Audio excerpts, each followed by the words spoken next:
Hello everyone, welcome back to Hustle Free Labs. This is part 3 of our Ethereum series. In part 1, you ran your own blockchain on your machine with Ganache. In part 2, you built a web page that talks to your smart contract with Ethers, JS. But be honest, our page was cheating. It signed every transaction silently, using account 0 without asking anyone. No real DAP works like that. Real DApps ask the user to connect a wallet and to approve every single transaction. That wallet, for most of the Ethereum world, is Metamask. So here is today's plan. We install Metamask, we connect it to our own local Ganache blockchain, we import a test account with 1000 Ether, and we upgrade our counter DApp with the proper connect wallet button, the exact same flow every real DApp on Ethereum uses. Let's get started. First, install Metamask. Head over to metamask.io in your browser and click the download button. It will take you to the extension store for your browser, whether that is Chrome, Firefox, Brave or Edge. Click add and give it a moment to install. When it finishes, you will see the little fox icon appear in your browser toolbar. I recommend clicking the puzzle piece and pinning it because we will be opening it a lot today. The first time Metamask opens, it asks whether you want to import an existing wallet or create a new one. Choose Create a new wallet. It will ask you for a password. This password only protects Metamask on this computer, so pick something strong and move on. Then Metamask shows you a secret recovery phrase, 12 ordinary looking words. Write them on paper and keep that paper offline. Anyone who has those words controls every account in this wallet forever, and nobody legitimate will ever ask for them. Metamask will also try to be helpful and suggest buying some real Ether with a card. Skip all of that. We do not need real money in this series. Our blockchain mints 1000 free test Ether per account, and that is all we will ever spend. Make sure your Ganache terminal is still running from the previous videos. If not, just open a terminal and type Ganache, like in part 1. Now, out of the box, Metamask only knows about public networks, like Ethereum mainnet. It has no idea our little blockchain exists. Let us fix that. Open Metamask and click the network selector in the top corner, the one that currently says Ethereum mainnet. In the list that opens, click Add a custom network. You get a small form with 4 fields, and each one is worth understanding. The first field is the network name. This is just a label for you. I will call it Ganache Local, but you could call it anything. The second field is the RPC URL. This one really matters.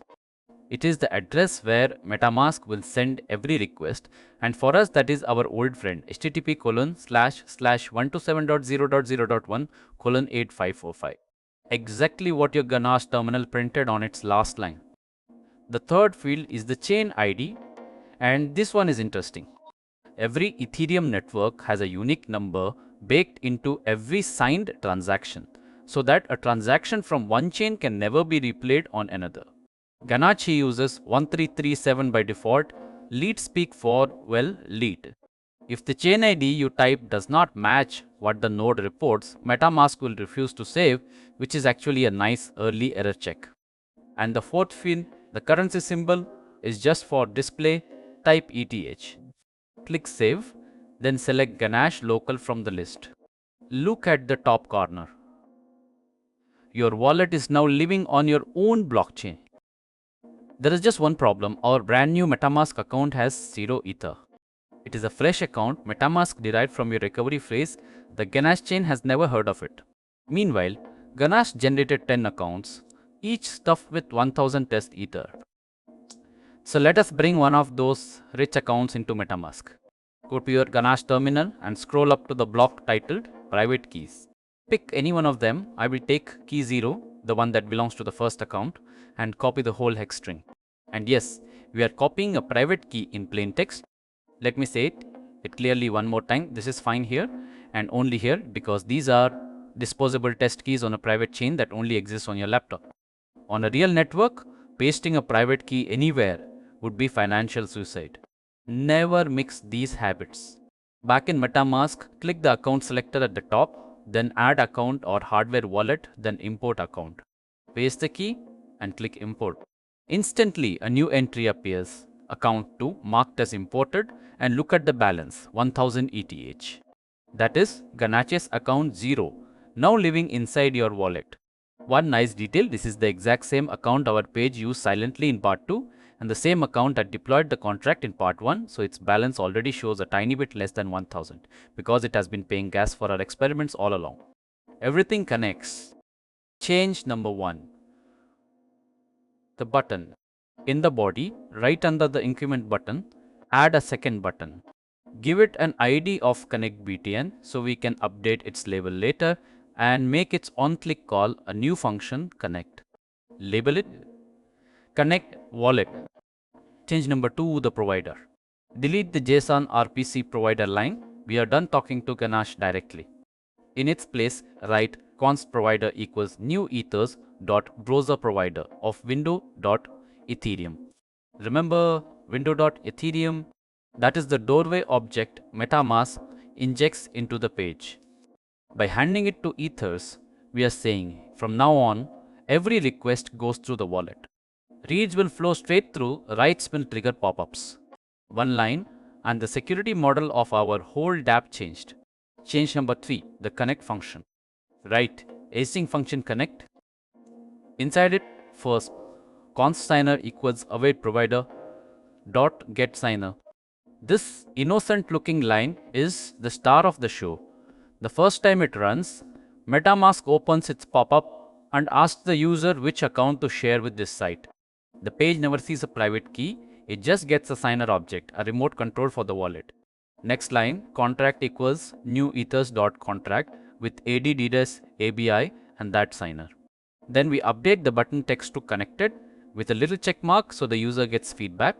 And finally we call refresh to load the count. Last cleanup, delete the automatic load call at the bottom and the old load function too. Nothing should touch the wallet until the user clicks the button. Pop-ups that appear before any click are how dApps get instantly closed. Save the file. Our DApp is ready. Moment of truth, open index.html in your browser.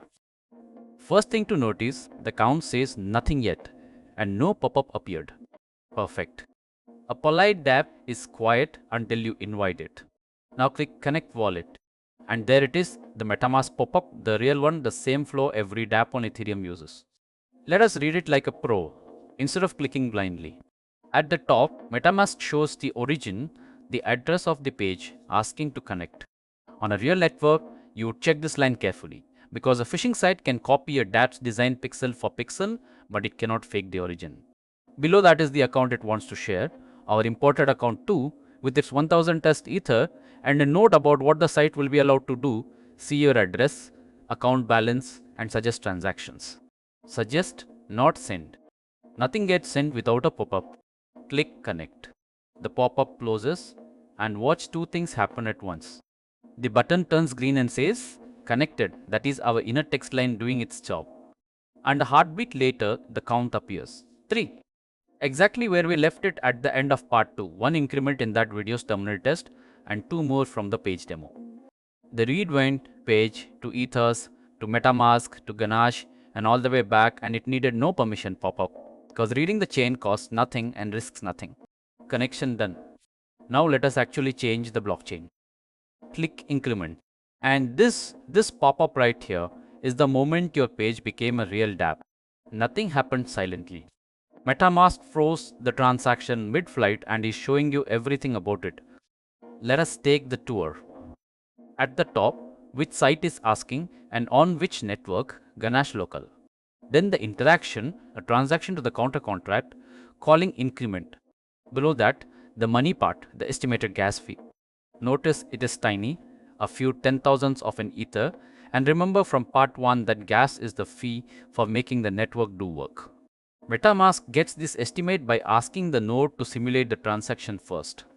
And the total for a function that transfers no ether, the total is just the gas. 2 buttons, reject and confirm. Click confirm. The pop-up closes. Metamask signs the transaction with the imported private key inside the wallet, never exposing it to the page, and sends it to Ganash. Ganash mines it instantly into block 5, and our page, which was politely awaiting tx.wait, refreshes the count 4. Look at your Ganache terminal. There is the ETH send transaction, the transaction hash, the gas used, block number 5. Let us do one more, just to feel the rhythm. Increment, pop-up, confirm, count goes to 5, block number 6. That rhythm, action, pop-up, confirm, mind is the heartbeat of every DApp you will ever use. From a silly counter to a $1 million trade. It is always the same 3 seconds. And that is the full journey for today. Let us recap. You installed Metamask and created a wallet safely. You taught it about a blockchain that exists only on your machine, RPC 127.0.0.1, port 8545, chain ID 1337. You imported a Ganache account holding 1000 test Ether. And with just 3 small changes, you turned a page that signed things silently into an honest DApp. The user connects on purpose and approves every single transaction, exactly like the biggest dApps on Ethereum. The only difference between your setup and mainnet is which network the wallet points at. And that is what part 4 is about. Deploying the same contract to a real public test network, Sepolia, with free faucet Ether and a public block explorer. If this series is helping you, a like and a subscribe genuinely helps the channel. Until then, thank you for watching Hassle Free Labs.